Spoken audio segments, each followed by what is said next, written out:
Magandang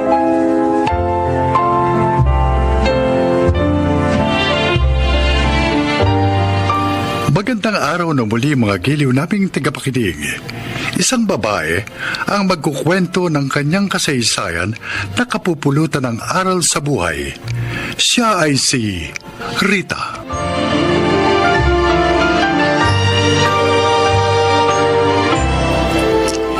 Ako'y 30 taong gulang at lihitimong taga-Cainta Rizal. Mabigat ang pagsubok na dumating sa aming pamilya na sa pakiwari ko'y hindi ko kayang lampasan. Gayunpaman, napatunayan kong walang pagsubok na ipinagkaloob ang Diyos na hindi makakayang lampasan ng tao. Ganito po ang aking kasaysayan.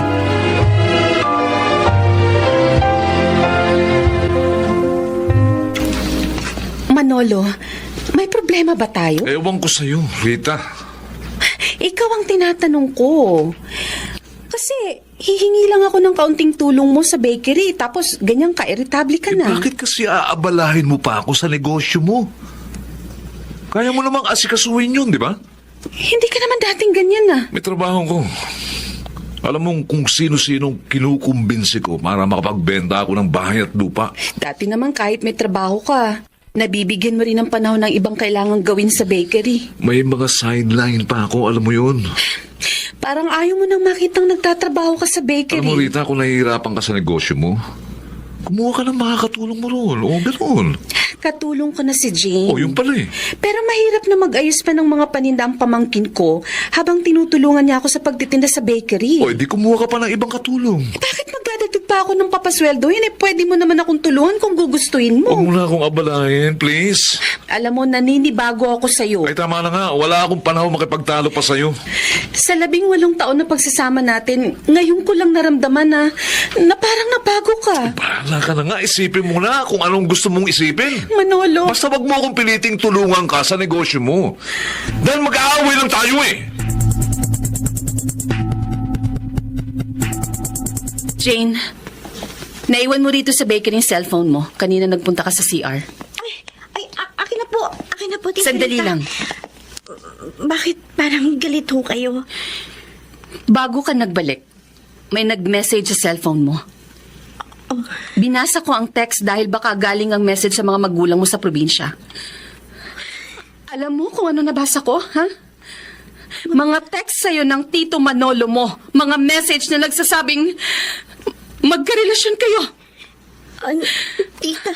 Kaya pala nagtataka ako kung bakit kahit wala ka pang 1 taong nagtatrabaho sa akin at kahit mababa lang ang pasweldo ko sa'yo, nasusunod mo ang halos lahat ng luho mo. Mamahaling cellphone, mga damit, mga alahas. Ayun pala, may sumusuporta sa lahat ng luho mo at yun ay walang iba kundi ang asawa ko. Sorry po, Tita. Kailan pa kayo nagkaroon ng relasyon ng Tito Manolo mo? Ha? Kailan pa?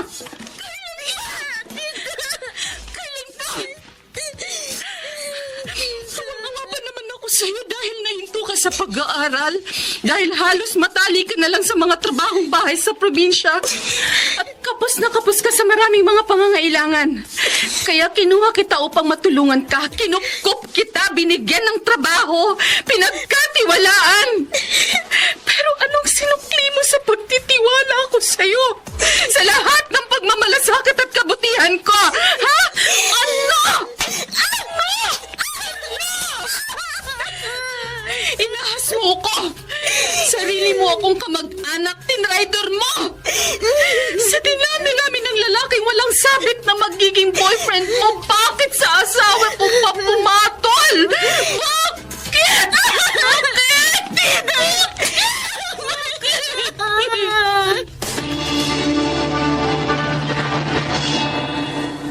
Bakit ganun? Huwag kang magwala, Noli.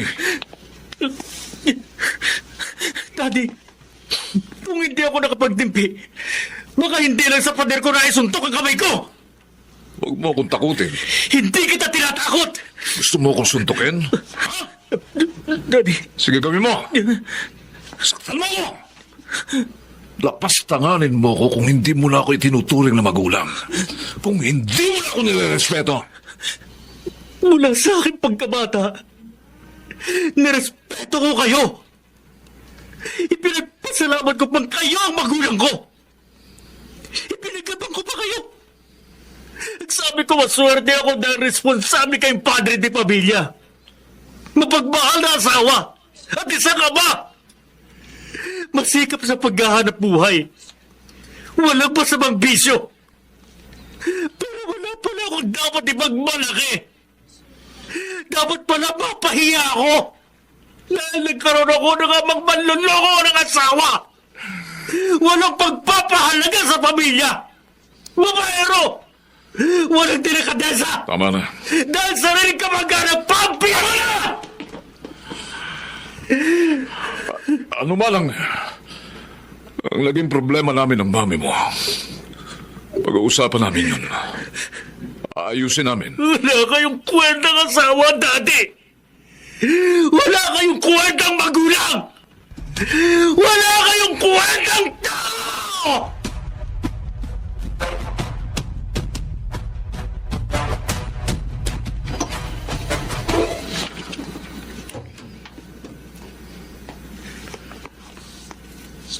Rita, Narinig ko mula rito sa kwartong pag-uusap niyo ni Noli sa sala.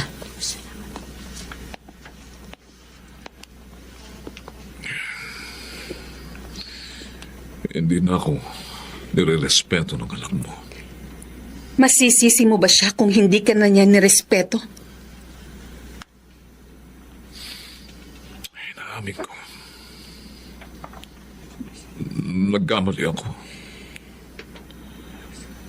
Bakit mo ako niloko?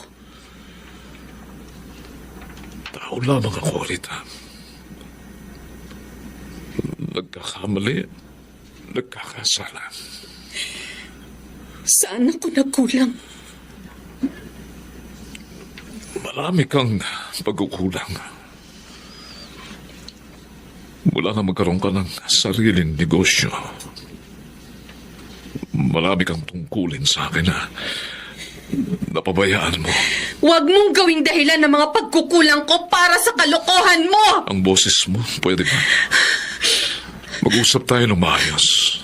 Marami ka rin namang pagkukulang sa akin. Pero pinaganapan ba kita? Inaway ba kita? Hindi! Nagtimpi ako. Pinagpasensyahan kita sa lahat ng pagkukulang mo. Dahil ayoko maging magulo ang ating pagsasama. Ayoko masira ang ating pamilya. Pero hindi ko mapapalampas ang ginawa mong panloloko sa akin. Hindi ko gustong lukuhin ka. Sinadya mong lukuhin ako dahil nagganap ka ng mga sideline para makapambabae ka. Para masuportahan mo mga luho ni Jane. Sinilaw mo siya sa pera kaya nakipagrelasyon siya sa'yo. Oo, maluho nga siya. Kaya sa paghangad niya magkaroon ng mga bagay na gusto niyang makuha, naging malapit siya sa akin. Tinukso niya ako, Rita. Huwag mong bigyan ng katwiran ng pambababae mo. Ang sabihin mo talagang matagal ka na naghahanap ng pagkakataong magkaroon ng ibang karelasyon. Rita, At si Jane ang biniktima mo. Hindi mo na isinaalang-alang na kamag-anak ko siya, sariling kadugo ko pa. Ang kinatuwa mo sa pagtataksil sa akin. Walang hiya ka. patawarin mo na ako. Kami ng pamangkin. Napakawalang hiya mo. Rita, tama na, Rita. Tama na.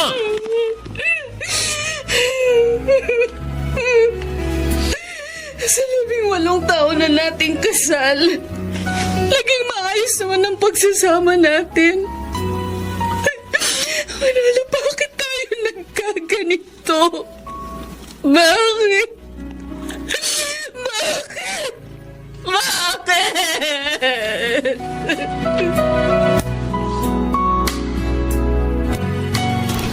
Ate Rita, pasensya ka na sana. Flora, matagal mo na palang alam na may relasyon sina Jane at Manolo. Sa cellphone din ng anak ko, kaya ako nabisto ang tungkol sa kanila. Sa kanila ng asawa mo. Nung minsan nagbakasyon siya sa probinsya. Sa galit ko nga kay Jane, nasaktan ko siya. Bakit ngayon mo lang inamin sa akin ang lahat? Nakiusap ang anak ko na sana huwag ko siyang isumbong sa'yo. Sinungaling!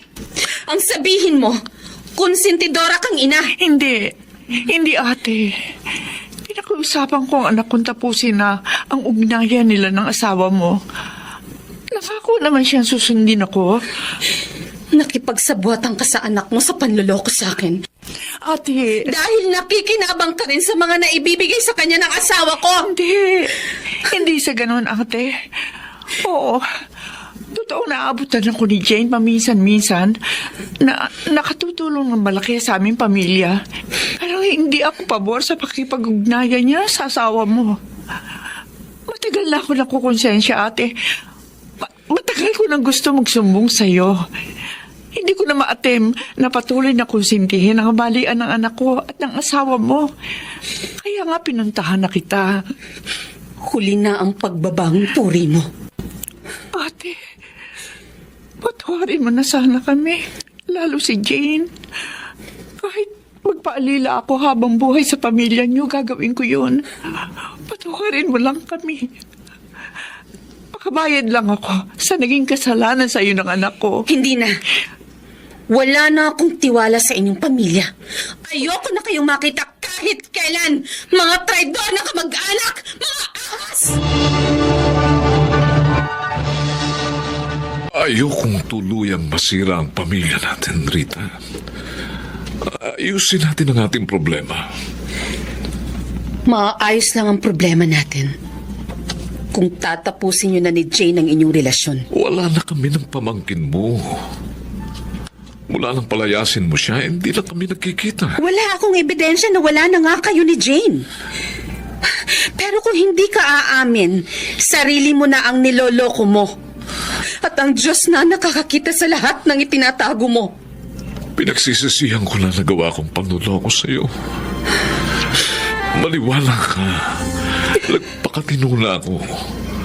At panangatawanan ko ang pagpapakatino. Patawarin mo lamang ako.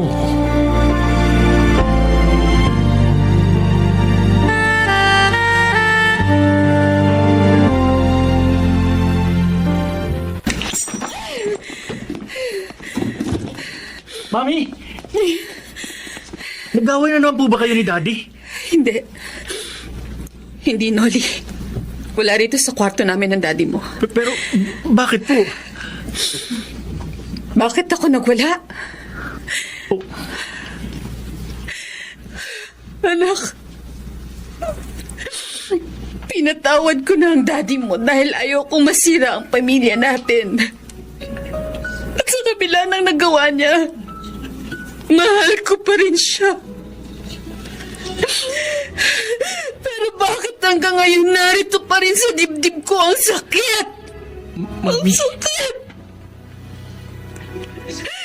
Kapag naiisip ko na niloko ako ng daddy mo, ng sarili kong pamangkin, umaakit ang dugo sa ulo ko. Awang-awa ako sa sarili ko. Parang gusto kong gumante. Parang gusto kong mag-argumentado.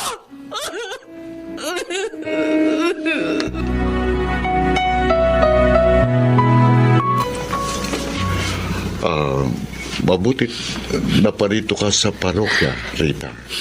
At sumangguni ka sa akin. Father Arnold, hindi ko na po malaman ang gagawin ko. Humingi na ng tawad sa akin ng asawa ko. At ang mga kamag-anak namin na nakagawa sa akin ng malaking pagkakamali.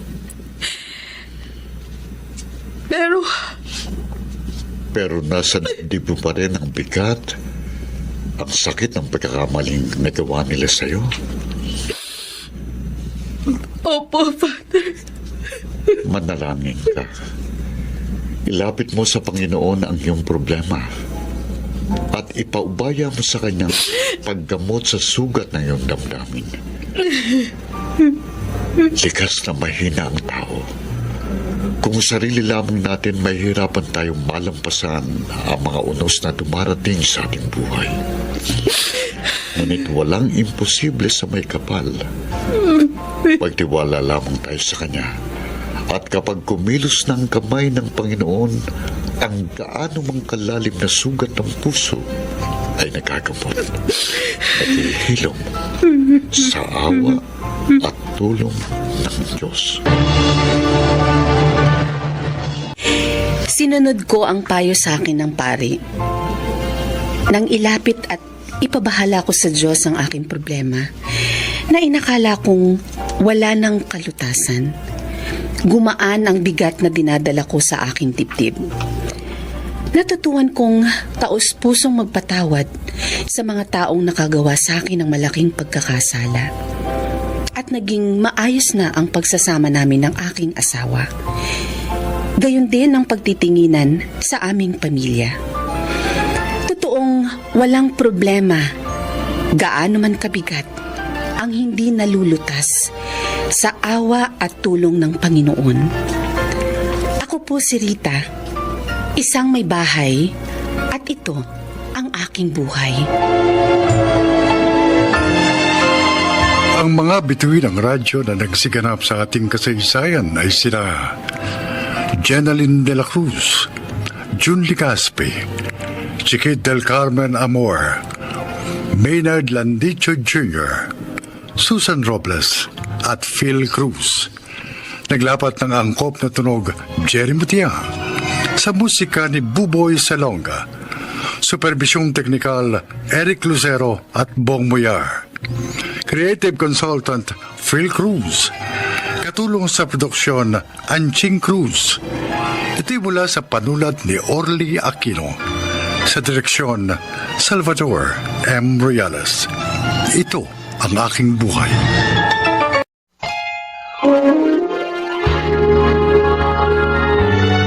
Kauna-unahan sa Pilipinas. Manila Broadcasting Company. DZRH, member, kapisanan ng mga broadcaster ng Pilipinas.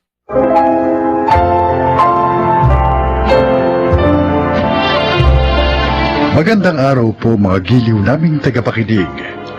Narito ang kasaysayan ng isang pilyong bata. Siya ay si BJ.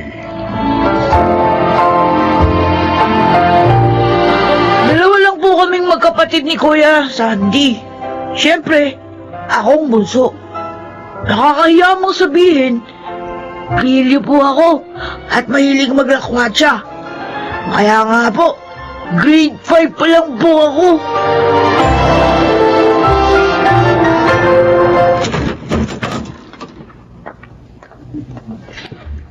Bakit ngayon ka lang, BJ, ha? Ano po eh? Nalibang ako sa pakipagkwentuhan kay Dodong, Nay. Sinungaling kang bata ka, ha? Hindi po, totoo po yung sinasabi ko. Nagpunta rito kanina si Dodong. Hinahanap ka. Tay, palo ka na naman, BJ. Saan mo dinala ang pera ko, ha? Pera nyo? Hindi ko po alam yun. Aminin mo na, BJ, para hindi ka masinturon sa akin, ha? Teka naman po, di ko kinuha yung pera nyo eh. Ayaw mo umaming bata ka, ha? Ano, hindi ka aamin, ha? Saan mo dinala yung pera ko? Ha? Saan? Saan mo dinala? Hindi ko naman talaga kinukuha yung pera nyo eh. Nagsisinungaling ka pang bata ka. Dalawa lang tayong nandito sa bahay. Nung lumabas ka, nawala ang pera sa pitaka ko. Saan ka galing, ha? Saan ka galing? Tama na po na. Bakit matagal kang nawala?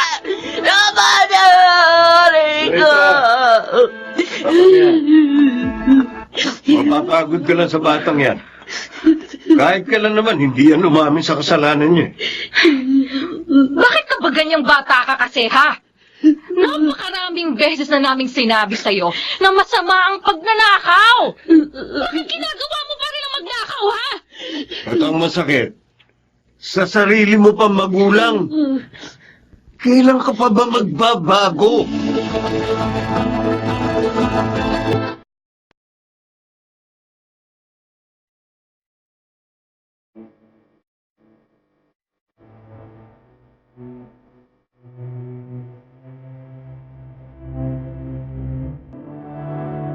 BJ! Uy, andito ko lang pala sa ilalim ng puno eh. Kanina pa kita hinahanap. Bad trip kasi ako, Popoy. Bakit? Di ako binigyan ng pera ni Inay kanina. Naku, sayang naman oh. Ha? Bakit? Ano, may pera ka pa ba? Tigpustahan ng Dota sa amin mamaya eh. Talaga? Oo! At malaki yung pera. Oo no, sali ka. Oo ba? Meron pa namang natira doon sa nakupit ko kayo na eh. Siguro naman, kaya lalo na ako ngayon. Eh paano? Kung matalo ka. Tapos malaman ni Aling Luisa na nangupit ka na naman. Napisto nga niya ako kahapon eh. Napalo na nga ako. Kaya, balo lang na yun. Oh, astig ka talaga, BJ!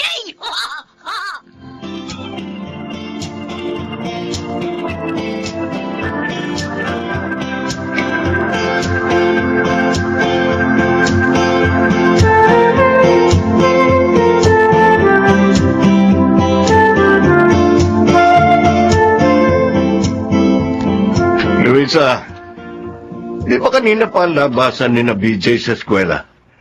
Ba't gabi na wala pa siya? Gabi na. Ay, malamang naglalaro na naman kung saan ang batang yun, Bembol. Talagang batang yun, oh. Ang tikas ng ulo. Ang hilig sa lakwasa kahit bata pa. Tama kayo, Tay. Nakausap ko nga yung dalawang kaklase niya eh.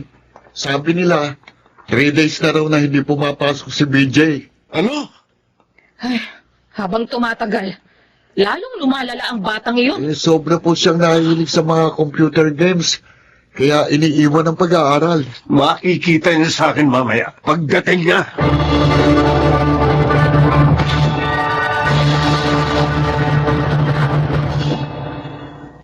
Ay! Kawawa na kayo. Ang sakit na rin tuhod ko sa pagluhod dito sa asin. Kawit na rin ako. Yung mga kamay ko sa pagdipa. Hayaan nyo lang siya, Tay. Dapat matuto talaga siya ng leksyon. Oh. Pag-consult dyan! Hindi lang naman tuhod siya ang kamay ko masakit eh. Pati nga puwet ko. Dahil sa pagsinturon sa akin dito eh. Kulang pa yan. Sa dami ng kasalanan mo. Nangungupit ka na nga sa amin ng nanay mo. Pati pag-aaral mo, pinababayaan mo pa. Ay, pinapasok naman po ako eh. Pumapasok ka nga pero hindi naman sa eskwelahan eh, kundi sa computer shop. Ay, di ba kaya ko yun, Daddy? Oo. Gusto mo na talaga ako lalo paano na dito eh. Loko ka pala eh. Dalawang kaklase mo nagsumbong sa akin. Pinuntahan ko na rin ang advisor mo. Kala nga niya may sakit ka eh, kaya ka absent. Oh.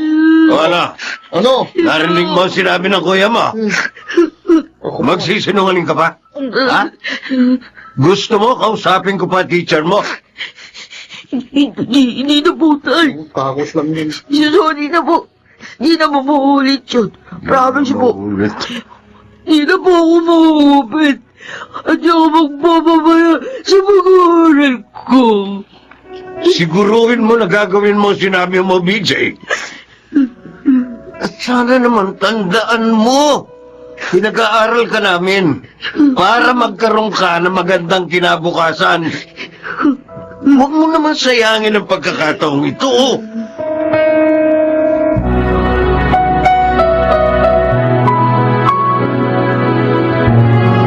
Nako, at binigyan na naman pala kayo ng problema ni BJ. Sinabi mo pa, Nay. Napakalayo talaga ng batang yun kay Sandy. Si Sandy kahit minsan, hindi kami binigyan ng sakit sa ulo ng batang yan. Hanggang matapos siya sa pag-aaral.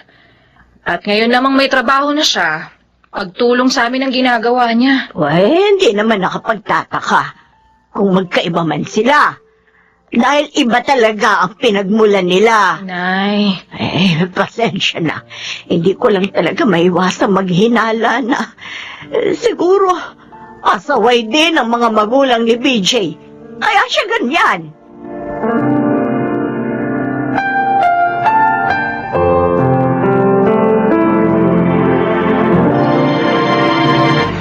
Kung sumasakit ang tiyan mo, pre, magpahinga ka na muna dito sa terminal. Mamaya mo lang ipasada uli yung jeep mo ba? Mabuti pa nga, Estong. Baka madisgrasya lang ako.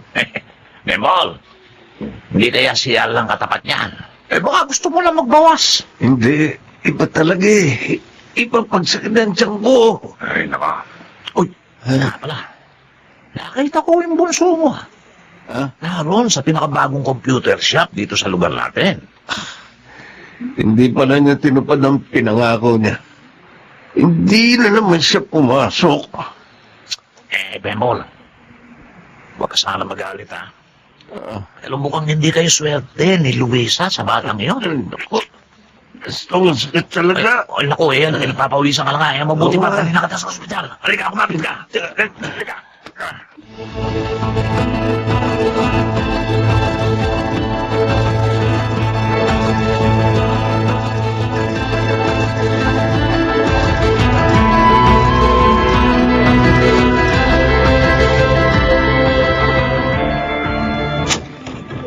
Uy, naku, Luisa, mabuti narito ka. Oh, bakit Estong? Naku, si Bembol. Dinala namin sa ospital. Ha? Bakit? Anong nangyari sa asawa ko? Hindi na makaya ang pananakit ng tiyan niya eh. Madali ka, punsahan mo na siya. Kailangan daw niyang maoperahan, sabi ng doktor eh. Estong, sandali lang. Sige, kukunin ko lang yung pitaka ko. Nay, bakit po natataranta kayo? Ang tatay mo, anak, nasa ospital. Oh. Di na... Ha? Bakit ganito? Bakit walang laman ang pitaka ko? Ano ba naman yan? Mahigit 1,000 pa yung pera ko dito. Tiyak na si BJ na naman ang nakialam dyan. Nakita ko pong galing siya dito eh. Habang nasa banyo kayo kanina. Ay, ang batang yun naman, oh. Parang walang awa. Sige nanay, lumakad na kayo. Eto, kunin niyo itong pera ko. Ako na pong bahala kay BJ mamaya.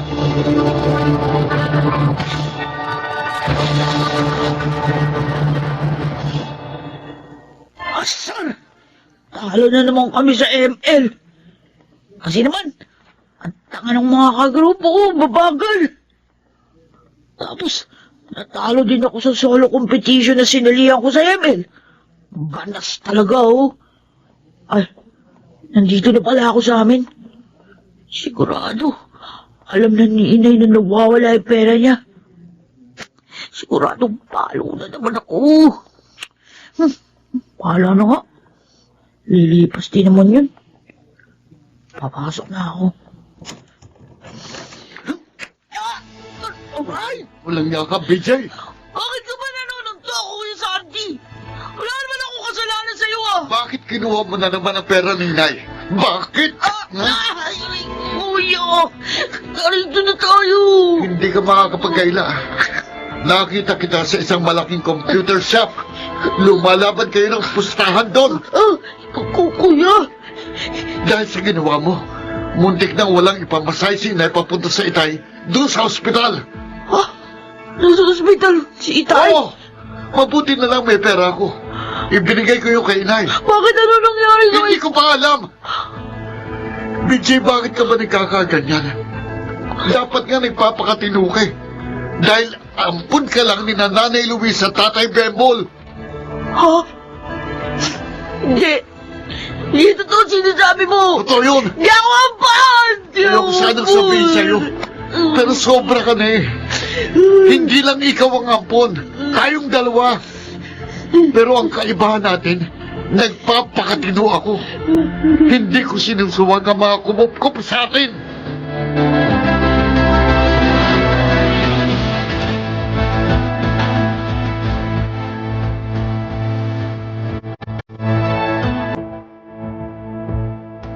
Ay, at alam mo na pala, BJ. Kung gayon, totoo po yun, Lola Clara. Oo, totoo. 6 na taon si Sandy nang ampunin siya ni na Bembol at Luisa. At makalipas ang 3 taon, ikaw naman ang inampun nila. 1 taon ka lamang noon. Bakit di nila sinabi agad sa akin yun? Bakit, Lola? Dahil mahal nila kayo. At wala sa plano nila na sabihin pa ang lihim na ito. Lalo na sa'yo. Mahal na mahal ka ng iyong tatay, Bembol. Ginawa ka ng junior ng aking anak. Nakakahiya mo pala ako, Lola Clara. Nakakahiya. TJ, ampon ka man o hindi. Mali pa rin. Nakupitan mo o nakawan mo yung mga magulang. Pero may pagkakataon ka pa. Humingi ka ng tawad kina Bembol. At PJ, magbago ka na.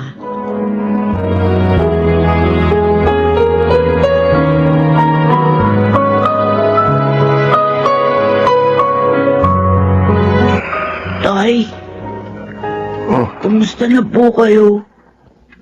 Maayos na, anak. Naoperahan na ako sa appendix. Sabi ng doktor, buti na lang daw at nadala siya agad dito. At mas mahirap daw kung pumutok ang appendix niya. Sorry po, Nay. Tay, ang dami ko po kasalanan sa inyo. BJ, Ang dami beses kong sinaktan ng loob niyo. Ang daming hirap at pagod niyo sinayang ko. Dahil naloko ako sa mga computer game. BJ, anak. Pero, pangako po talaga. Mula ngayon, magbabago na ako. Hindi ko na sasayangin yung mga pagsisikap niyo para makapag-aral ako. At maraming salamat po sa pagkumkum niya sa akin.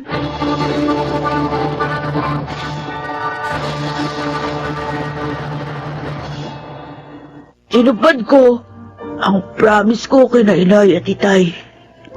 At unahin nga, meron akong tatanggaping medalya sa graduation namin dahil kasama ako sa top 10 ng school.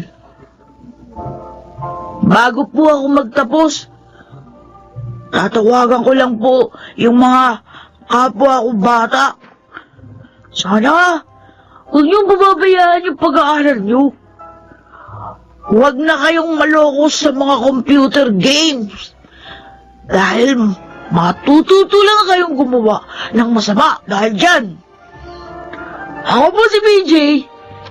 Ito ang aking buhay. May mapait na katotohanan na nagdudulot ng matamis na kinabukasan. Mga nagsiganap: Phil Cruz, Jonel Benamin, Chiquit del Carmen Amor, Julie Gaspi, Rosana Villegas sa papel na BJ, at Laika Barista sa papel na Luisa. Naglapat ng angkop na tunog Jerry Mutia, sa musika Buboy Salonga, supervisyong teknikal Eric Lucero at Bong Muyar, creative consultant Phil Cruz, production assistant Anching Cruz. Ito'y mula sa panulat ni Telma Corporal Alcantara. Sa direksyon, June Martin Legaspi.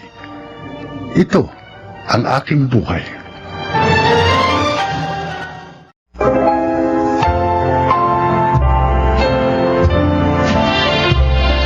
Mga kaibigan, sa araw na ito ay maririnig po ninyo ang testimonya ng isang nilalang na nais ibahagi ang kanyang kwento upang kapulutan ng aral. Siya po ay si Tekla. Aaminin ko nung una, isa akong taong mapagsamantala sa kapwa. Ang mahalaga lamang sa akin noon ay pera. At yun ay nakukuha ko sa pamamagitan ng aking negosyong karinderya. Pero dumating sa aking buhay ang mga problema dulot ng aking kasamaan at labis ko yung pinagsisisihan. Ito ang aking buhay.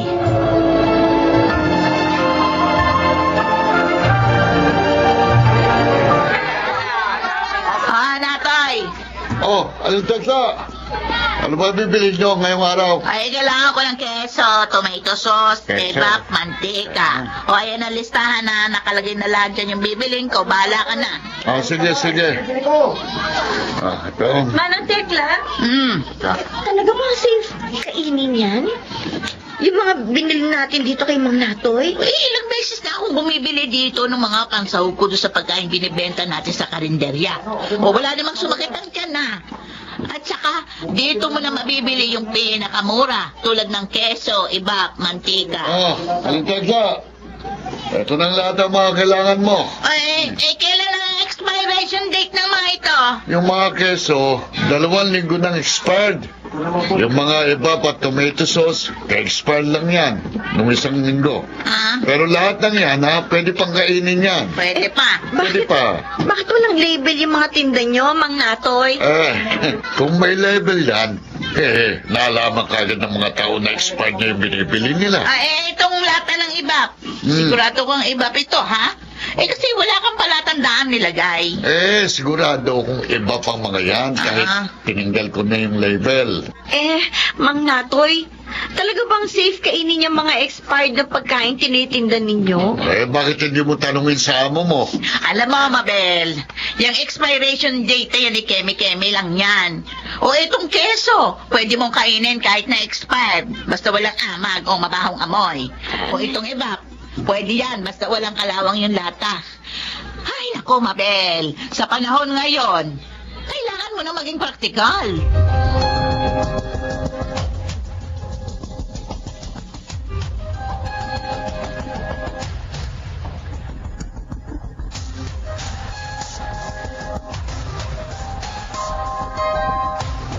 Spaghetti, ako. Ay, Aling Tekla, pabili nga nitong spaghetti mo, 6. Tapos palabok 3. Okay, Suki. O, ikaw, Mang Froilan, ano yung order mo? Itong pansit, magkano? Ay, 10 piso lang yan kada order. Itong palabok. 10 piso lang din. Kadalasan, nasa 10 piso lang kada order ang mga tinitindang pagkain ni Aling Tekla. Tulad nitong pansit, yung palabok, spaghetti, sopas, at yung lugaw. Talaga, Stella? Oo! Ang mura naman. Ay, talagang mura ang pagkain ko. Tulong ko na rin yon sa komunidad natin. Kaya nga palagi ako dito bumibili. Kasi sulit ang pera ko. Mura na, malinis, masarap pa. Nako, Aling Tekla. Mukhang magiging suki mo na ako, O, ilan yung order mong pansit at palabok? Bigyan mo akong tig-2 order sa pansit at saka palabok. Yan ang ipapakain ko sa pamilya ko. Tapos ako, dagdagan mo na rin ng 2 order ng sopas, ha? Sure, Suki. Mabel, kailan ka ba matatapos dyan sa niluluto mo? Kanina pa yan na. Maluluto na po itong sopas. Lalagyan ko na lang po ng evap.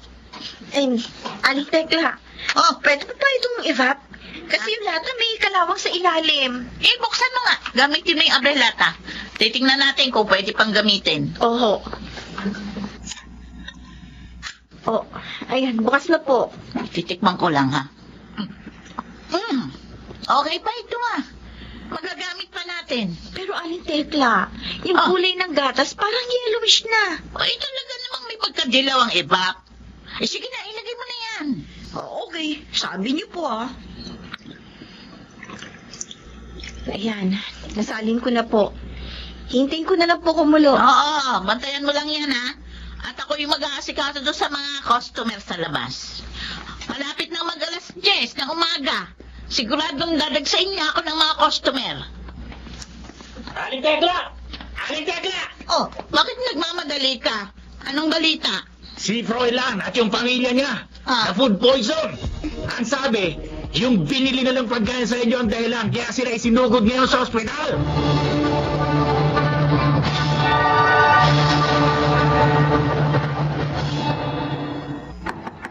Aling Tekla! Aling Tekla! Buksan niyo itong pinto!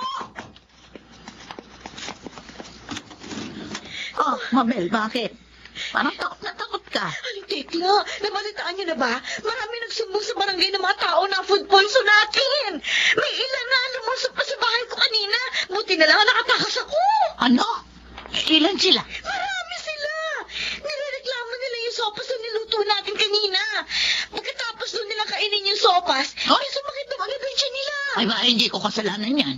Ikaw ang nagluto, kaya ikaw ang managot. Anong sabi nyo? Aling Tekla, malinis ako magluto. Ang sabihin ninyo, kasalanan ninyo kasi gumagamit kayo ng mga expired na pansahog na binibili nyo kay Mang Nato. Aba! Ay, ang kapal ng mukha mo. Baliktarin pa ako. Totoo naman eh. Kayo ang punot dulo ng lahat ng problema ito. Aling Tekla, hindi ako!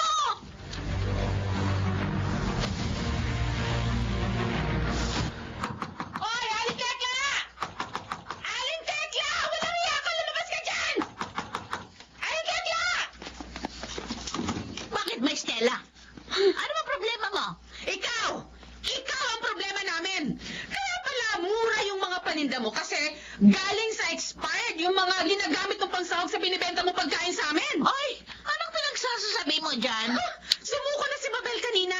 Inamin niya ang lahat na ikaw ang punot dulo ng food poisoning sa lugar natin. Pasinungalingan yan. Ano kasi nungalingan? Sinisiraan lang ako ni Mabel kasi palpak siyang magluto. Eh, siyang nakalaso sa inyo, hindi ako. Ay, eto na pala mga pulis. Pulis. Tama pala ang dating namin, Aling Tekla. Ah, Iniimbitahan namin kayo ngayon sa presinto para imbestigahan ang nangyaring food poisoning kung saan sangkot ang karinderya nyo. Ikulong niyo ang babaeng yan. Walang konsensya.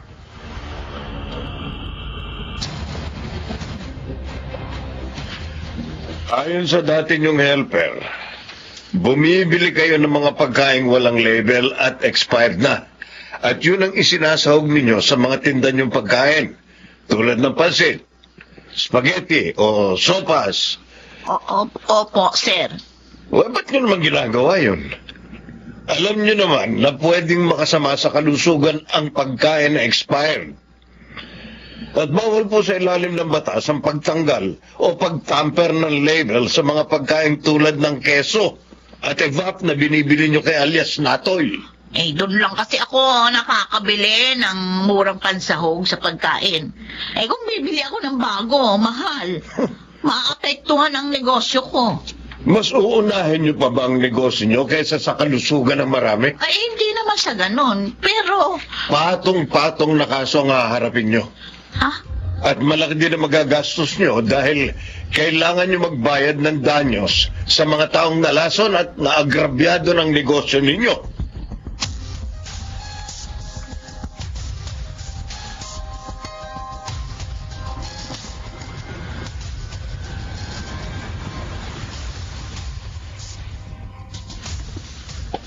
Sarado na ang Teklas Karinderya dahil sa mga paglabag nito sa health and sanitation and food safety laws ng bansa. Buti nga sarado ng karindra yan. Manloloko yan si Tekla.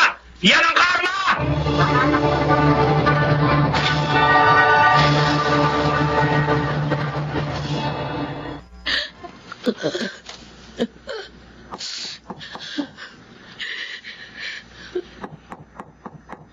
Anong Tekla?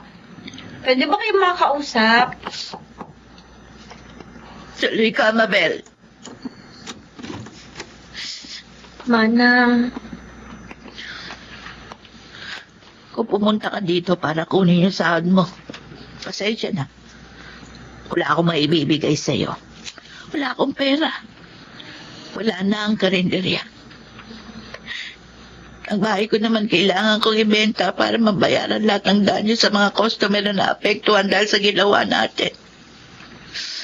Habang yung natitira kong ipon, napunta lang sa piyansa nating dalawa. Manang. Kaya ako po gusto makausap kayo eh. Hindi para kunin yung sahod ko. Kundi para magpaalam po sa inyo. Babalik na po ako sa pamilya ko sa Mindoro. Matagal na po nila ako hinihintay. Tsaka panahon na po para makapagbagong buhay ako. Ganun ba? Yung tungkol po sa sahod ko, ayos lang po yun sa akin kung hindi nyo ibigay. Naiintindihan ko po kayo. Mabel, tawarin mo ako. Pati ikaw nadamay pa sa kasakanman ko. Huwag po kayo mag-alala. Napatawad ko na po kayo. Sige po, Manang. Aalis na po ako.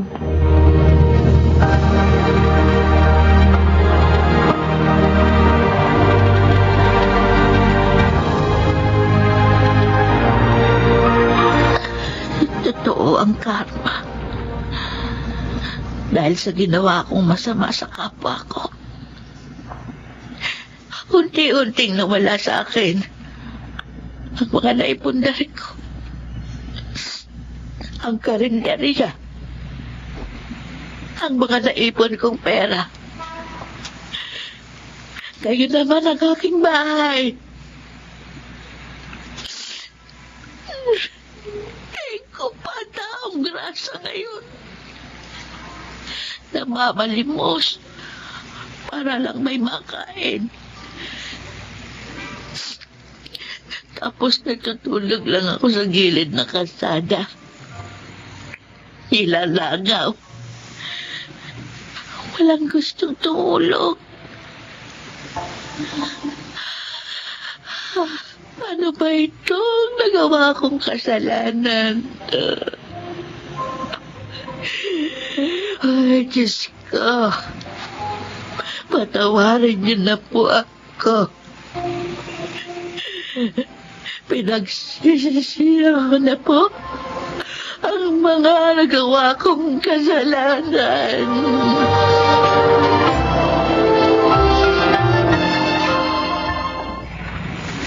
Palimos po. Pangkain lang po. Maawa na po kayo sa akin. Aling Tekla? Ay, Aling Tekla, ikaw ba yan? Estela? Oh, bakit kayo nagkaganyan? Kaya pala kayo biglang nawala sa barangay natin? Yung pala, nandito kayo, namamalimos? Nakarma na ako sa mga kasalanang nagawa ko sa inyo noon. Sana mapatawad mo ako, Estela. Kung isa ka sa naagrabyado ko noon. Wala na yun sa akin. Matagal ko na kayong pinatawad. Salamat. Uy, siya nga pala. Baka gusto niyong sumama sa akin sa simbahan. Doon, sa Immaculate Conception. Pwede na lang kayong matulungan sa sitwasyon niyo ngayon. Sige. Sasama ako sa iyo.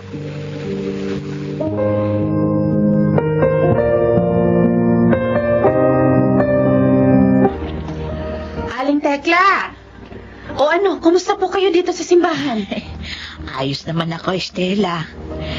Malaki ang naitulong ni ng Monsenyor at ng pamunuan ng simbahang ito. Nagtatrabaho ako ngayon bilang tagalinis at tagabantay ng bahay ng Panginoon. Kapalit ng pagkain, pera at tirahan. May kwarto ako sa likod ng simbahan. Doon ako ngayon nakatira. Mabuti naman kung ganon. Masaya ako sa buhay ko ngayon. Pakiramdam ko, mas napalapit ako sa Panginoon. Stella, salamat. Kung hindi dahil sa iyo, malamang nasa kalye pa rin ako ngayon, namamalimos. Ako dapat na magpasalamat sa inyo. Kasi nagbagong buhay na kayo. Hindi na kayo katulad nung dati. Masaya ako at marami kayong natutunan sa mga pagkakamali nyo dati. Marami akong natutuhan sa nangyari sa akin noon. At isasabuhay ko ang lahat ng iyon hanggat ako'y humihinga.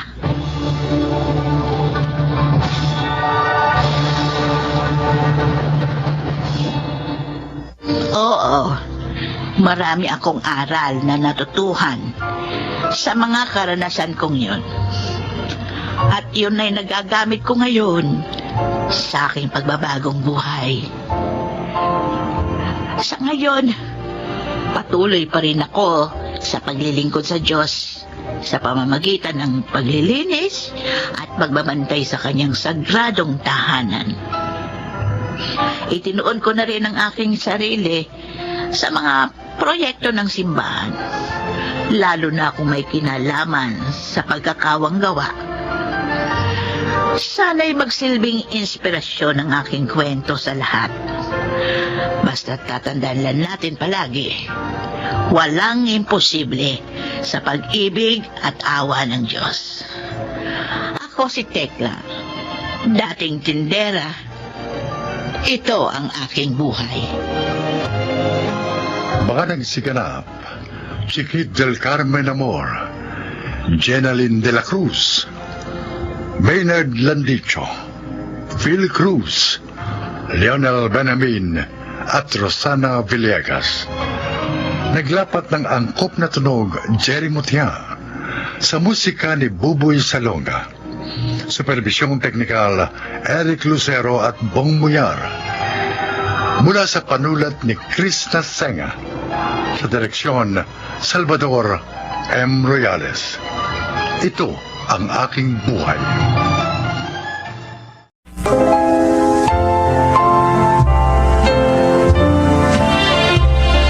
Magandang araw pong muli mga giliw naming tagapakinig. Isa na namang kasaysayan ang kapupulutan nyo ng aral sa buhay ang inyong baririnig. Ito ay ang kwento ni Mina. Mahirap ang maging katulong. Madalas na namumura, nasisigawan, at napagbubuhatan ng kamay. Ngunit ang pinakamasakit ay yung ipahamak ka ng sarili mong amo.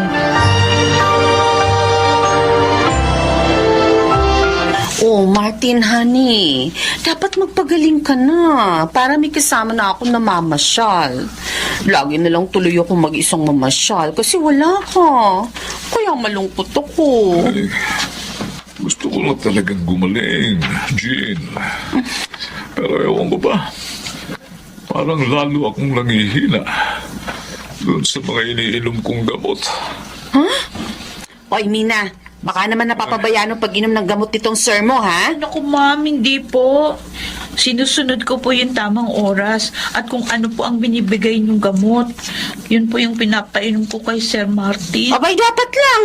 Para hindi naman masayang ang malaking sweldo mo rito. Ah, Martin, honey, huwag kang mainip, ha? Gagaling ka rin. Basta, huwag kang papalya sa pag-inom ng gamot, okay?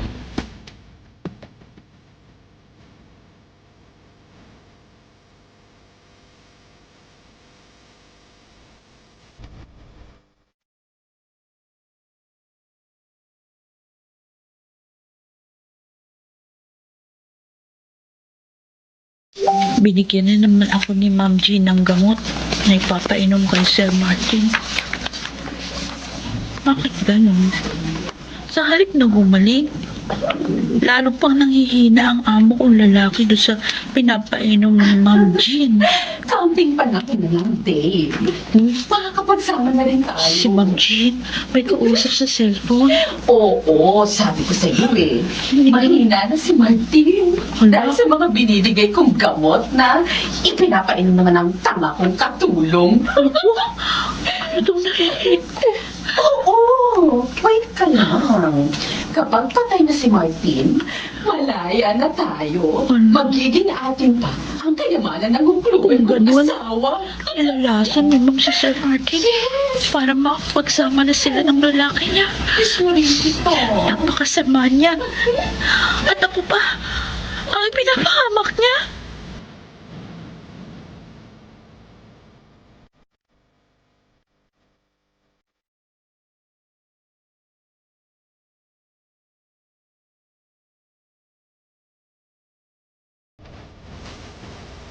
Sir Martin, magpapaalam na po ako sa inyo. Baba, alis ka na rito, Mina. Opo, sir. Nagsabi na po ako kay ma'am. Uy, bakit naman aalis ka na? Kasi po, hindi ko po kayang dalhin yung natuklasan ko. Bakit? Anong natuklasan mo? Eh, sir, nilalason po kayo ng asawa niyo sa pamamagitan ng mga gamot na binibigay niya sa akin para ipainom sa inyo. Mina? At ginagawa niya po yun para maging malaya na sila nung kanyang kalaguyo. May lalaki si Jean. Ano po, sir? Inakunan ko po sila ng picture. na naghahalikan ho. Minsan dinalaw siya ng lalaki. Oh, Diyos ko. Tama pala ang mga anak ko sa pagtutol na pakasalan ko siya. Sir, kinausap ko na po yung mga anak niyo tungkol dito. Sila na po ang bahala sa inyo.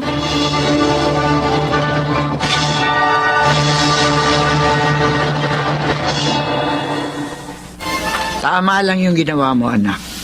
Sinabi mo sa pamilya niya ang lahat. Naaawa po ako kay Sir Martin eh.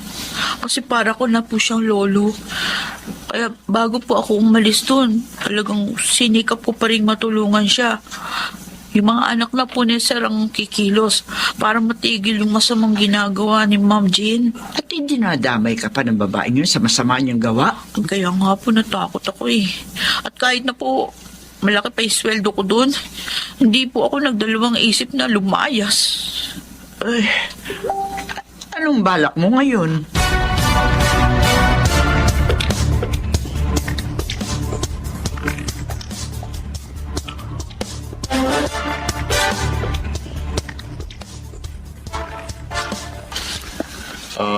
Dalawa kayong katulong dito, Mina, ha? Pareho kayong may solong kwarto at may malaking sweldo, ha? Salamat po, Sir Rando. Ang gusto ko lang maging mabait, masipag at masunurin ka. Opo, Sir. Makakaasa po kayo. Dalawa lang kami ng asawa ko na asikasuhin nyo at siyempre, itong malaki naming bahay. Ay, Sir? Hmm. Wala po pala kayong anak ni Ma'am? Meron. Ah, Meron. Pero wala siya rito. Pero makikilala mo rin siya dahil tulad ng isang katulong, isasama rin kita sa aking anak.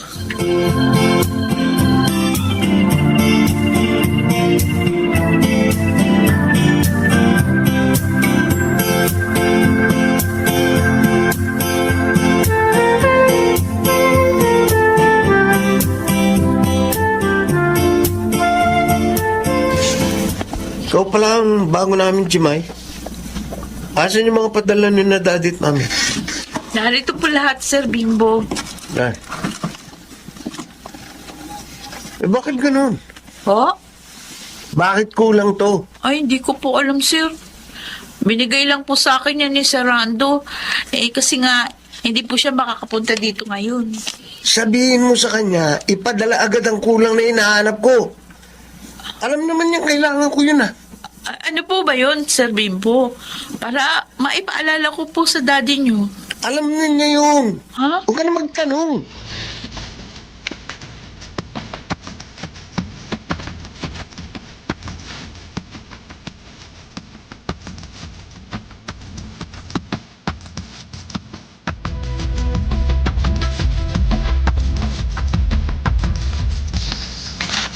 Bilanggo pa lang anak ng amo ni Mina.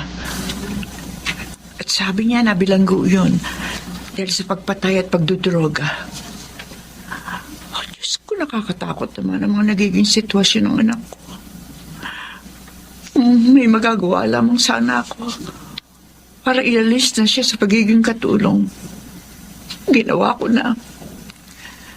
Kaya lang, may mga utang pa kami dapat bayaran dahil sa pagpanaw ng aking asawa.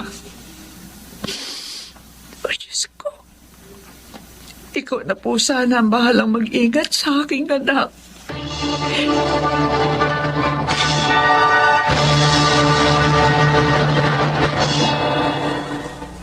Eto ha. Dadalhin mo ang mga ito kay Bimbo. Dadalhin ko po yung maliliit na sachet na to sa kanya. Kailangan niya ito. May mahalaga akong meeting ngayon, kaya ikaw na lang ang magdala sa kanya. Sir Rando, Ano? huwag po kayong magagalit. Siya po ba ito? Oo. Naku, baka po mahuli ako, sir. Hindi. Ilagay mo sa panty mo para hindi makita. Hindi na titingnan yan. At saka, may inaabutan din ako sa loob, kaya wala kang magiging problema. Naku, sir, pasensya na ho. Anong pasensya? Hindi ko po kaya yung inuutos niyo. Natatakot ako. Teka nga. Mamaya mahalata ako, mahuli pa ako. Dadalhin mo ba ito sa anak ko o hindi? Sir, Ha? Hindi kita bibigyan ng tanghalian at hapunan. Ha?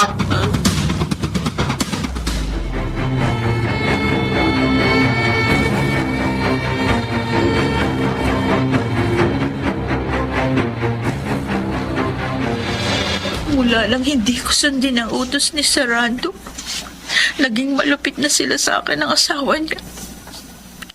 Lagi nila akong kinagagalitan at sinisigawan. Kahit sa konting pagkakamali ko lang. May pagkakataon pa din nila ako pinapakain. Hindi ko na kaya ito. Tatawagan ko si Inay. Sana sagutin niya ang cellphone. Hello? Mina? Oh, anak, napatawag ka. Tay, Bakit ka umiiyak? Ano nangyari sa'yo? sundan niyo na po ako rito.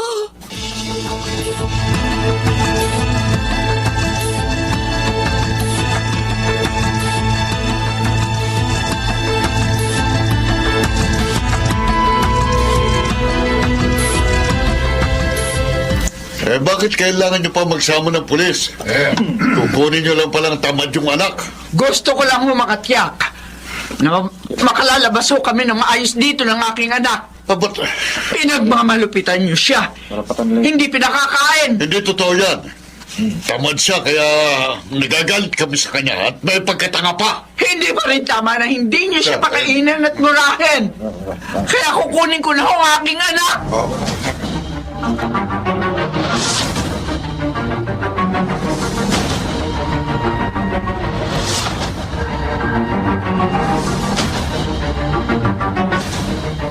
Salamat, Inay. Kinuha niyo ako agad sa bahay na yun.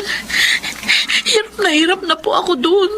Agad akong kumilos ang matanggap ko ang tawag mo. Mabuti na lang, tinulungan ako ng ating kapitbahay na pulis. Inay, Huwag ka nang umiyak, anak. Dito ka na sa atin. Dito wala na magmamalupit sa iyo. ayoko na pong mga buwan. Baka pag hindi pa ako umalis sa tabahong ito, mapapahamak na po ako sa susunod. Kung ano man ang iyong pasya, susuportahan ko, anak. Magbubukas na lang po ako ng karinderya. Gagamitin ko pong puhunan yung konti kong naipon. Abay, sige, anak. Mabuti nga yan. Kikita ka na, hindi pa tayo magkakalayo.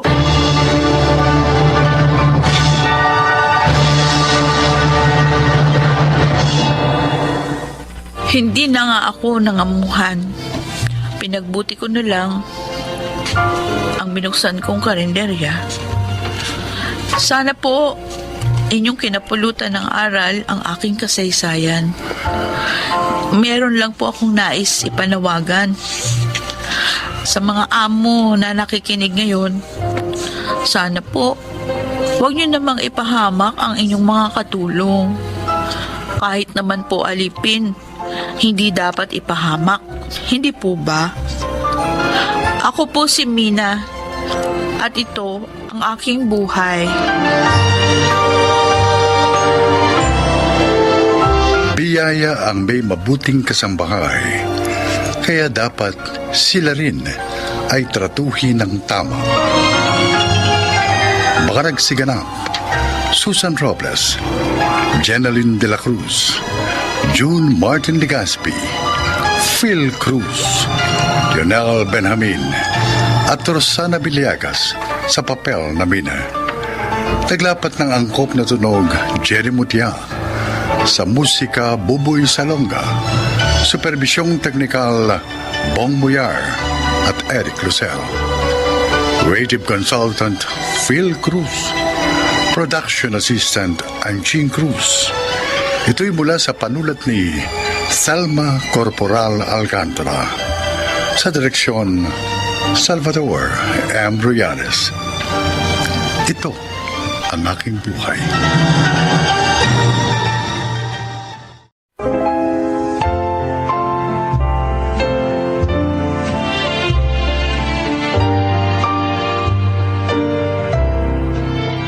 Magandang araw po sa inyo mga kaibigan. Ngayong araw na ito, mapapakinggan natin ang paglalakad ng tatlong kabataang piniling sundan ang kanilang mga hilig sa buhay sa kabila ng pagtutol ng mga taong nakapaligid sa kanila. At ang isa po ay si Ronron.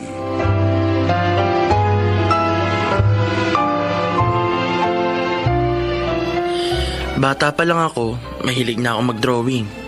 Dati, libangan ko lang. Pero nitong pandemic, naisip namin ng 3 kong kaibigan na pagkakitaan na rin ang aming mga talento.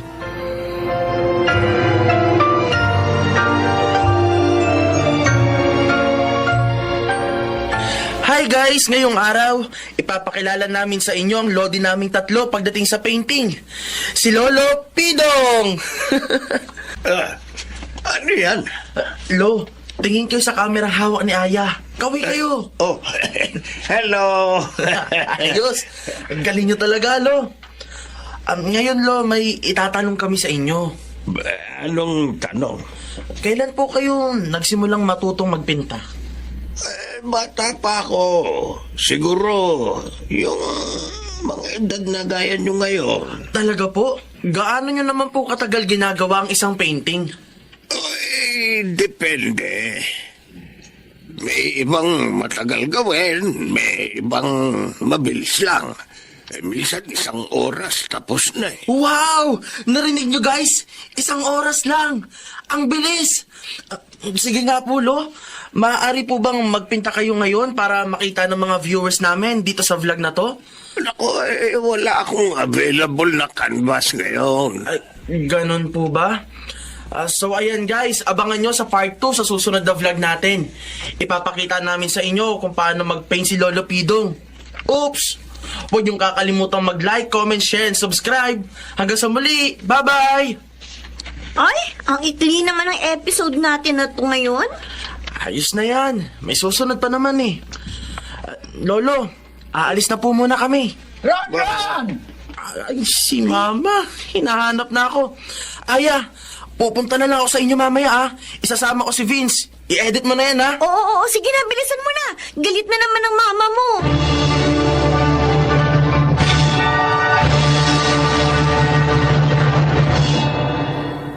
Ang sabi ko sa iyo, mag-aral ka. Hindi pa nailakwatsa. Naman. Hindi kami naglalakwatsa. Nagvo-vlog kami ni Aya. Papapakain ka ba ng kabablog mo yan? Ma, yung kaklase namin, nag-post lang ng video tungkol sa ginagawa niyang mga artwork. Ngayon, marami nang kinikita. Kasi may mga tumatawag sa kanya at nagpapagawa ng mga kung ano-ano. Nagsasayang ka lang ng oras sa kalokohan mo yan. Tingnan mo.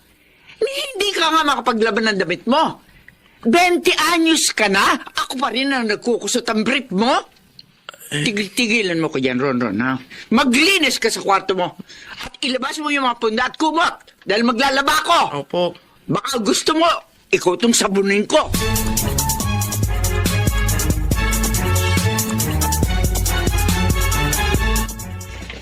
Ang ipipicture naman natin ngayon. May nag-comment sa isa nating video, oh. Tatanong kung pwede raw ba nating ipakita kung paano mag-drawing ng mata na parang totoo. Ayos. Yan na ang gawin natin ngayon. Aya, ready na ang cellphone mo? Naku punong-puno na yung memory ko. Ay, delete mo na kasi yung ibang video. Sigurado kayo? Hindi na ba natin kailangan to? Yung mga nauna nating video, delete mo na. Ron, ikaw na gumawa nito Mas magaling ka mag-drawing ng ganitong mata eh. Marami rin kasing nahihirapang gumawa ng mata. Sige. Paborito ko pa namang gawin yan. Bilisan na natin. Kasi baka bumalik yung mama mo galing palengke. Aya, ano ba? Matagal pa ba yan? Ayan ito na. O sige na, mag-ready ka na. Ron! Si ate, teka lang bakit ate? Anong ginagawa niyo? Nagsushoot kami ate. Ganon. Kala ko kung ano nang ginagawa niyo eh. Doon muna ako kay Lolo Pidong ha. Manghingi akong almusal. Kapag hinahanap ako ni Mama, sabihin mo na doon ako kay Lolo. Oo ate, basta wag mo ko isusumbong kay Mama. Baka makagalitan na naman ako kapag nalaman nagbe-video kami ni Aya at Vince.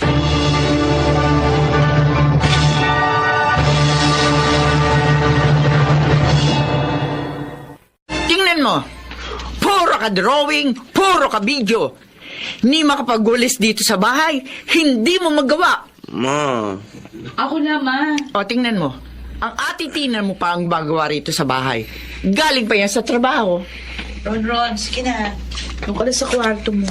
Oo ate. Ma, Hayaan mo na si Ron. Yun naman ang hilig niya eh. Ano ba maitutulong niya sa kanya? Nagsasayang lang ng oras yan eh. Dapat nag-aaral siya na maayos. Lalo na ngayon, online class sila.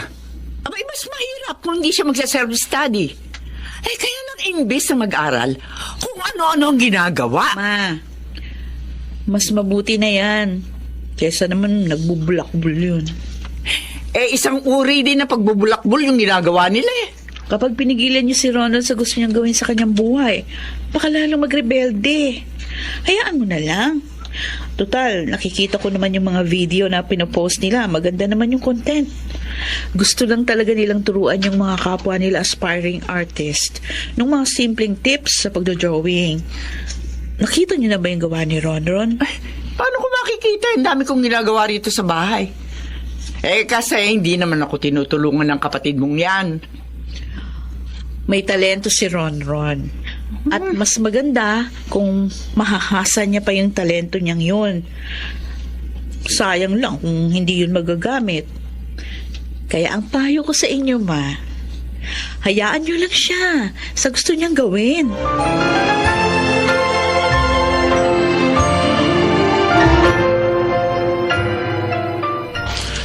Lo, mas sanay kasi ako mag-drawing. Pwede bang turuan mo na rin ako mag-paint? Sige. Ay, basta ba magpabili ka sa mama mo ng mga materyales? Dahil yung mga gamit ko rito luma-luma na. Ilang dekada na ako nagpipinta. Isa pa, hindi na ako bumibili ng mga bagong gamit. At baka bukas makalawo mamatay na ako. Oh, sayang yung mga gamit. Diba? Pwede niyo naman pong ipamana sa akin eh. Loko ka talagang bata ka, oh. Pero sa tingin ko po, mahaba pa ang buhay niyo, Lo. Kasi masayahin kayong tao.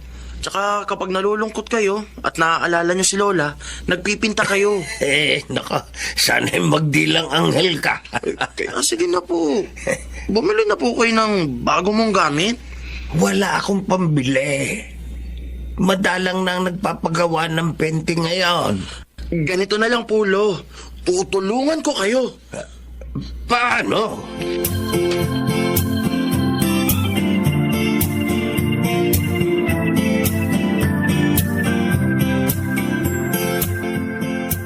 Oh, kumpleto yan ha, Ron? Wow!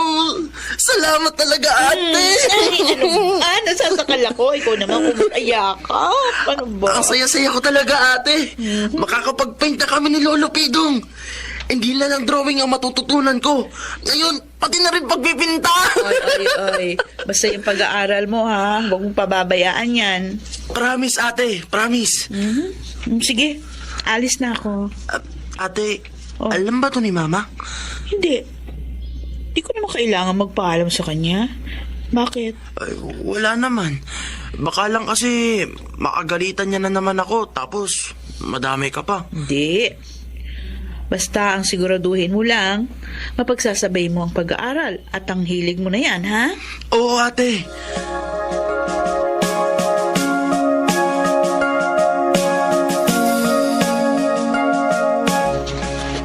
Ron! Ala! Ron! Oh, Ala! Vince! Bakit ka tumatakbo? Nakita niyo na? Ha? Alin? Wait lang, Vince, ha? Humingin ka muna. Ano? Yung video natin tungkol kay Lolo Pidong habang nagpipinta, ang daming shares. Ha? Oo! Naka 10K na!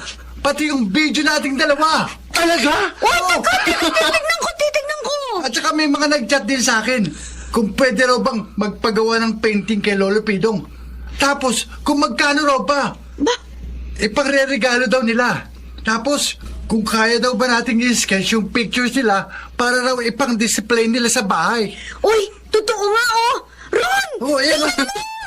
Yes! Sa wakas, pagkatapos ng napakarami nating trials and error, yes! Ano bang ingay yan? Ma! Ang ingay niyong tatlo, ha? Ma! Marami nang nakakita ng videos namin. Kapag kumita na kami dito, ma, matutulungan na kita. Kahit konti, pwede tong makatulong para mabawasan ang gastos mo sa tuition ko.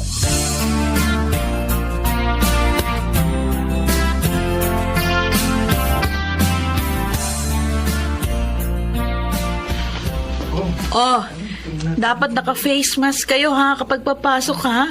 Matanda na kasi lolo namin. At saka teka lang, isang customer lang yung pwedeng pumasok. Pagkatapos niya, tsaka kayo papasok, okay? Sige po. Maraming salamat sa pagtulong mo sa amin, ate, ha. Wala yun, Ron. Anong wala? Pero mong ipinatayo natin itong maliit na shop namin ni Lolo. O yung grades mo, kumusta naman? Baka nahihilig ka na tuloy sa negosyo yun ni Lolo Pidong at nung dalawa mong barkada, tapos yung grades mo eh. Hindi, ate, ha. Panay 1.25 nga ang grades ko, eh. Talaga? O di ayos. Salamat sa suporta mo sa amin, ate. May kanya-kanya tayong talent. Ikaw, yung talent mo, biyaya yan ng Diyos sa'yo. At dapat gamitin mo yan para maging blessing ka. Hindi lang para sa sarili mo, kundi para sa ibang tao.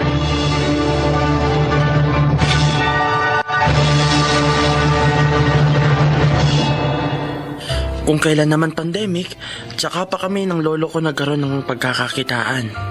Ngayon, may mga nagpupunta sa amin para magpagawa ng painting o kaya naman ng sketch. Si mama, kung dati kumukontra, nang nakita niyang ginagamit namin para sa ikabubutin namin ng aming mga talento, ay sumuporta na rin. Nag-share na rin nga siya ng mga videos namin eh. Gaya ng sabi ni ate, ang talento natin ay dapat ginagamit at hindi tinatago. Ako po si Ronron at ito ang aking buhay. Kung ang isang tao ay may kakayahan, nararapat lang na ibahagi niya yon upang hindi kalawangin at higit sa lahat upang maging inspirasyon din para sa iba. Mga nagsiganap: Rosana Villegas, Susan Robles, Bobby Cruz, Chiquit del Carmen Amor, Lionel Benamin, at Angelo Alcantara sa papel na Ronron.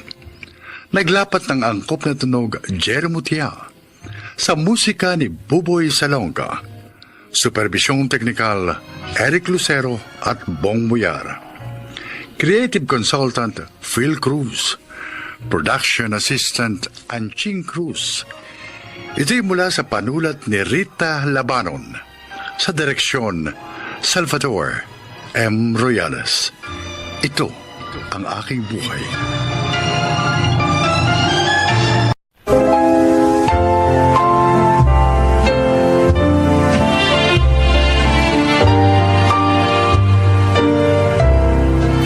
Mga kaibigan, pakinggan po natin ngayon ang isa pang natatanging kasaysayan na ilalahad sa atin ni Irene.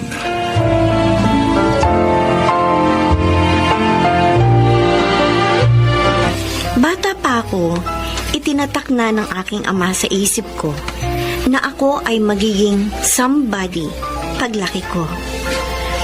Pero gumuho ang pangarap na yon nang mabuntis ako sa edad na 19 anyos ng isang lalaking hindi ako kayang panagutan.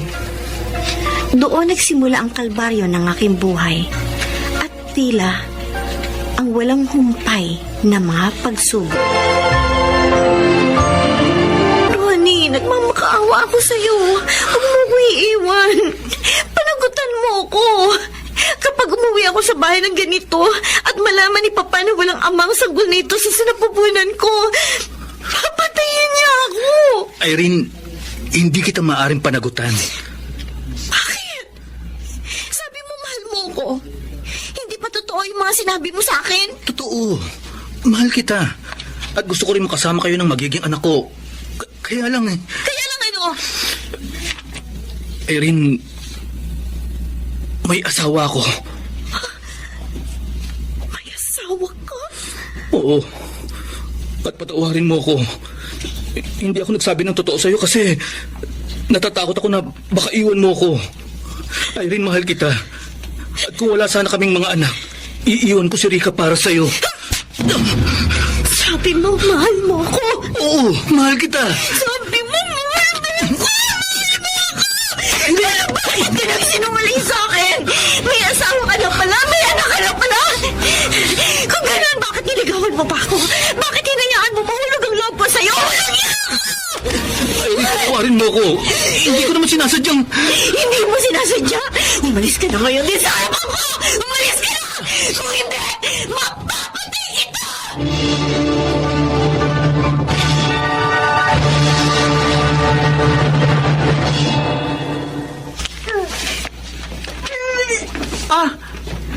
Nahilo ka ba sa biyahe? Galing ka ba probinsya? Bakit nagsusuka ka? Ay, communal ang CR dito. Kaya bawal maglabas sa loob. Kung maglalaba ka, doon ka sa ibaba. May gripo doon. At pwede ka na rin doon magsampay.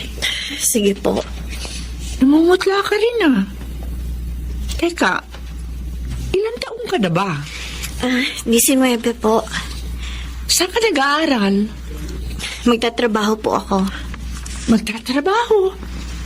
Ibig mong sabihin, tumigil ka sa pag-aaral para magtrabaho lang? Ganon? Bakit?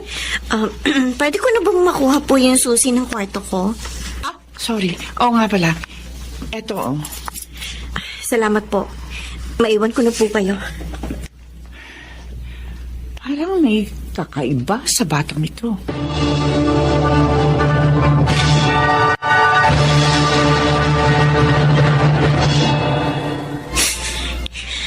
Kung hindi ka nabuo, sana kasama ako sa mga aakyat ngayon sa stage.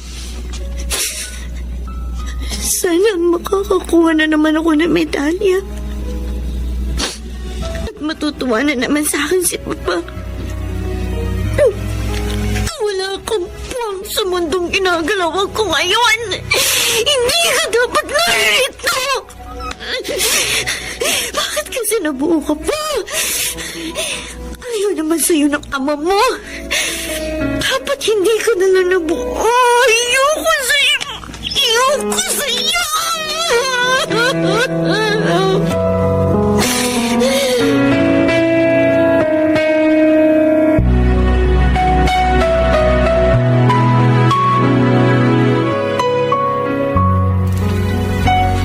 Buntis ka, Irene?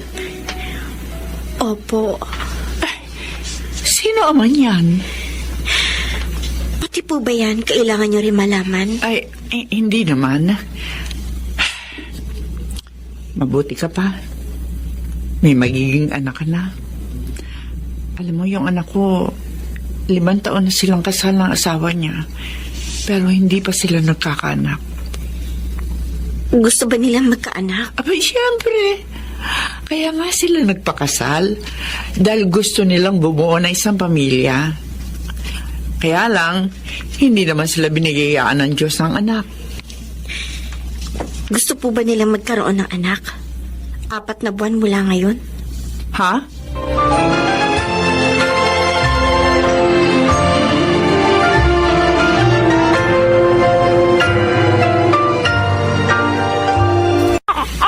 Namumula ang balat niya. Kumusta ka? Baby boy? Ang laki mo bata. Pero paano ka nagkasya sa tiyan ko? Irene! Ha? Kumusta ka? Okay lang ako, Ate Vina. Hello, Mark Jan. Mark Jan? Oo, Mark Jan ang pangalan niya. Cute niya. Pwede ko ba siya kargahin? Sige. Halika. Kumusta ang anak ko? Sa wakas nakita ka rin ni Mama. Excited na si Papa na makita ka.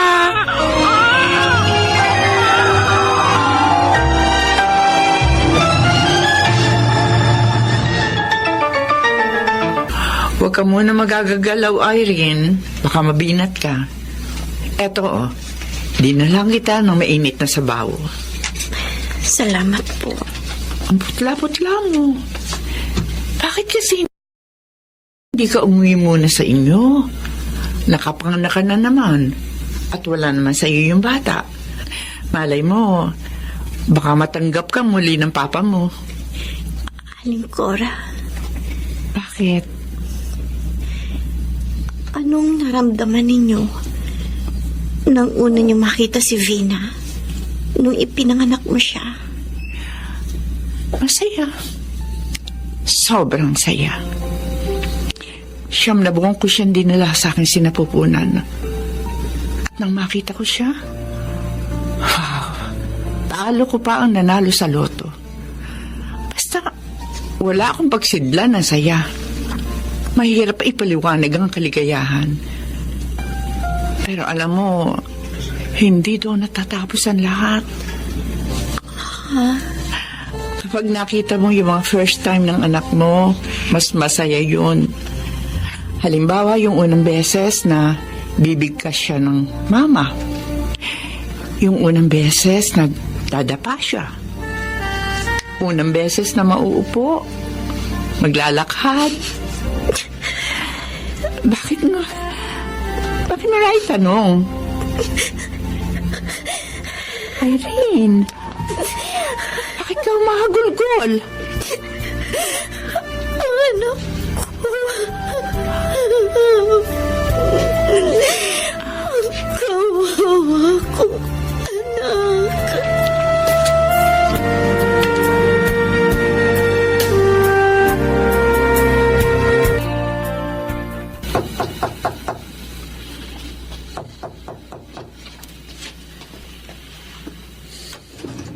Oh, Irene, Kuya Greg, naparito ka sa bahay. ang anak ko. Irene? Oh, napasyal ka. Ate Vina, Teka. Bakit ka lumuluhod? patawarin mo ako, Ate Vina. Eto ang perang kabayaran ng anak ko. Ha? Sinasauli ko na. Ano? Nakikiusap ako sa'yo. Ibalik mo na lang sa akin ang anak ko. Teka muna, Irene. Nababaliw ka ba? May usapan tayo. Kuya Greg, maawa kayo sa akin. Hindi ko kailangan ng pera. Wala akong pakialam kung habang buhay ako hindi kilalaning anak ni Papa. Wala na akong pakialam doon. Kung kailangan ko magtrabaho 24 oras para lang mabuhay kami ng anak ko, gagawin ko yun. Ang mahalaga, kasama ko ang anak ko. Paano? Kung ayaw ko siyang ibalik sa'yo. Kung ayaw mo siyang ibalik sa akin ngayon, araw-araw akong pupunta rito, luluhod, magmamakaawa sa inyo. Noong ipinagbubuntis ko siya, ilang ulit kong tinangka magpakamatay. Ilang ulit kong tinangkang tapusin ang buhay ko. Pero kapag naiisip kong may munting buhay sa loob ng tiyan ko, nanghihina ako. Hindi ko magawang uminom ng lason o kaya naman ay tumalon sa tulay.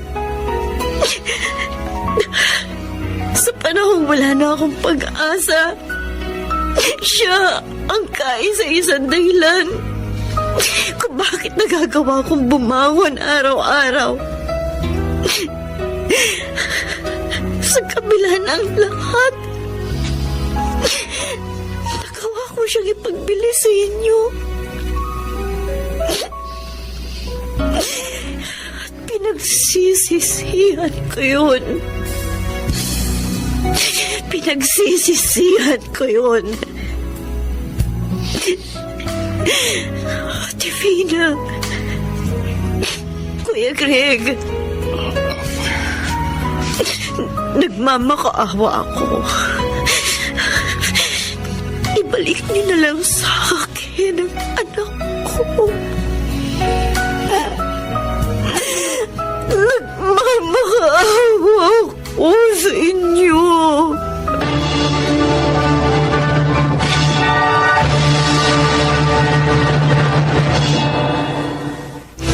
Bagamat disappointed, ibinalik na rin sa akin ni na Ate Vina at Kuya Greg ang aking anak.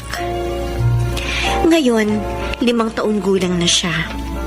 Nakabalik na rin ako sa aming bahay at natanggap na rin ni Papa ang aking sinapit na kapalaran.